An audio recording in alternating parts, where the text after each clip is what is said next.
안녕하세요. 달빛딸의 진쌤입니다. 선생님이 오늘은 우리 반 채무관계라는 책을 가지고 왔습니다. 이 책은 중학년 친구들에게 추천을 하고요. 우선 책이 굉장히 얇기 때문에 정말 부담 없이 읽을 수 있을 것 같고, 그리고 여기에 등장하는 그 배경이 3학년의 어떤 교실을 배경으로 하고 있는데요. 너무나 우리 친구들이 실질적으로 겪을 수 있는 문제에 대해서 잘 담아두었기 때문에 너무 공감하고 읽을 수 있을 것 같다는 생각이 들었습니다. 그리고 마지막으로 정말 한 가지의 문제를 확실하게 이 문제를 또 어떻게 해결할 수 있을까에 대한 것이 이야기로 꾸며져 있어가지고 선생님 그 점이 가장 마음에 들었는데요. 제목에서 알 수 있다시피 이 문제점이라는 거는 채무, 즉 친구 간에 서로 돈을 빌리고 빌려주는 거에 대한 이야기를 그리고 있습니다. 학교에서 대부분의 선생님들이 돈을 가지고 오지 말라라고 얘기를 하지만 친구들이 대부분 1,000원, 2,000원 내지 돈을 갖고 다니면서 하굣길에 뭘 사 먹거나 문구점에 들려가서 뭐 뽑기를 한다거나 한다는 것을 알고 있거든요. 근데 여기에서는 그럴 수밖에 없는 친구들의 이야기가 너무 잘 드러나 있어요. 그리고 당연히 문제점이 있습니다. 여러분들이 생각하는 지금 떠올릴 수 있는 가장 큰 문제점은 맞아요. 서로 돈을 빌렸는데 갚지 않았다. 이런 문제점이거든요. 사실 이런 문제는 비일비재하게 드러나는 문제 중에 하나예요. 왜냐하면 돈을 빌려준 사람들은 늘 기억을 하지만 돈을 빌린 사람들은 잘 기억을 못 하거든요. 이 책에서는 찬수와 시원이라는 친구의 채무 관계에서 이야기가 시작이 됩니다. 찬수가 시원이에게 돈 3,000원을 빌려줬어요. 자, 3,000원이면 사실 적은 돈이 아니거든요. 찬수는 사실 리코더를 사기 위해서 엄마한테 5,000원이라는 돈을 받았던 거예요. 거기에서 자기가 리코더를 사고 남는 돈으로 막 딱지 같은 거 사려고 하고 있었는데 딱 시원이라는 친구를 마주친 거죠. 그래서 시원이가 이런 제안을 합니다. 네가 3,000원 빌려주면 내가 3,500원으로 갚을게, 이런 제안을 하는 거예요. 찬수가 언뜻 듣기에도 500원을 더 많이 돌려준다고 하니까 이거 굉장히 이득이라는 생각이 든 거예요. 여러분, 3,000원을 빌렸는데 3,500원으로 돌려준다. 이거 지금 이자율이 10%가 넘는 거거든요. 굉장히 센 거예요. 근데 이제 시원이가 돈을 돌려줬느냐. 시원이의 주장에 따르면 찬수의 사물함에 넣어두었다고 이야기를 합니다. 하지만 찬수의 사물함에는 그 돈이 발견되지 않는 거죠. 자, 이걸로 문제가 이제 시작이 되고, 이 문제는 학급 회의로 넘어가게 되면서 선생님과 반 친구들이 모두 해결해야 할 하나의 문제로 떠오르게 되는 거예요.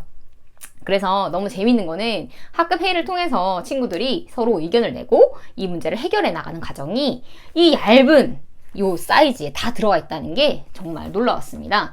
선생님이 먼저 안건을 제시를 하고 거기에서 첫 번째 선생님이 제안을 하는 거는 돈을 일단 왜 가지고 와야 되니? 저는 선생님 입장에서는 진짜 딱 여기에서 말씀하시는 선생님 말이 딱 맞았거든요.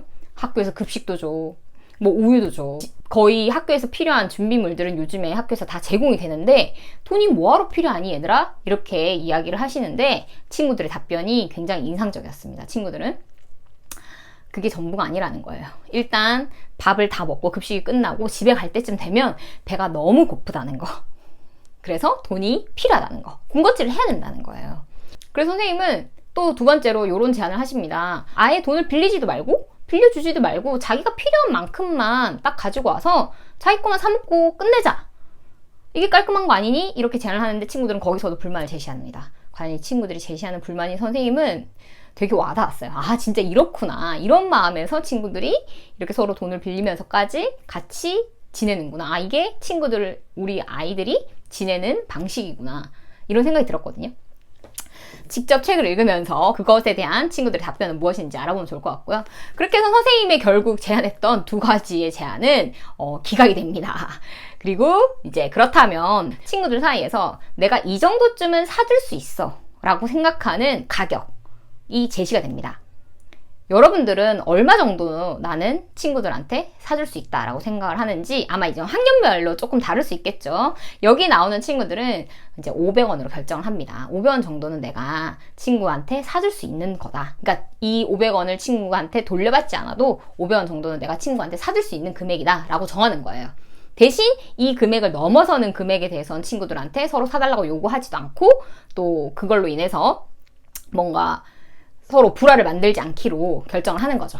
자, 그렇다면 그 이상의 어떤 돈을 빌려야 되는 상황이 됐을 때 돈을 언제 갚아야 되느냐, 그런 거에 대한 이야기도 친구들이 합니다. 그래서 이제 정확하게 정하는 거죠. 뭐 3일 안에 갚아야 하고, 그리고 뭐 사물함에 넣어두는 그런 행동은 하지 않고 직접 갚고, 만약에 그 기한을 지났을 시에는 다시 이야기를 하면서 결국 이 채무 관계가 해결되지 않으면 선생님이나 부모님에게 알릴 수밖에 없다. 뭐 이런 식으로 규칙을 정하는데요. 그런 과정들이 굉장히 흥미로웠고, 개인적으로는 선생님이 이제 복직을 하게 되어서 다시 반 친구들을 만나게 되었을 때 이 문제에 대한 회의를 여기에서 했던 것처럼 한번 해야 되겠구나, 이런 생각이 들었거든요. 사실 선생님은 이 돈 문제에 대해서 친구들이 서로 이렇게 주고받고 하는 사례가 있지만, 그게 이렇게 반 전체로 거론되어서 서로 해야 할 만큼의 문제거리라고는 생각을 하지 못했는데, 이 책을 읽으면서 그게 아닐 수도 있겠다. 정말 여기 나오는 좀 억울한 친구의 그런 이야기처럼 자기는 요만큼밖에 돈이 없는데, 그렇다고 해서 이 친구들을 다 사줄 수는 없는데 나만 안 사준다고 서운해하고 속상해하는 그 친구한테 어떻게 해야 되지? 이걸로 되게 스트레스 받는 친구도 나오거든요. 그러니까 이런 문제가 굉장히 디테일하게 생겨날 수 있는 그런 문제점들에 대해서 이 책이 지적했다는 생각이 들더라고요. 그래서 이 책을 읽으면서 여러분들도 혹시 이런 채무 관계에 반 친구들 혹은 나의 친구들 사이에서 이런 걸로 고민하고 있는 친구들이 있다면 이 책을 읽으면서 이 해결법들을 같이 알아보면 좋겠다는 생각이 들었습니다. 물론 요거를 이제 반 선생님께 제안을 해드리겠죠. 이런 걸로 우리가 학급 회의를 열었으면 좋겠다. 가장 이상적인 방법이라고 생각을 하는데요.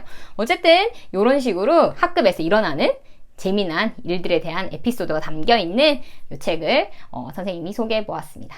유진쌤 책책책, 오늘은 여기까지입니다.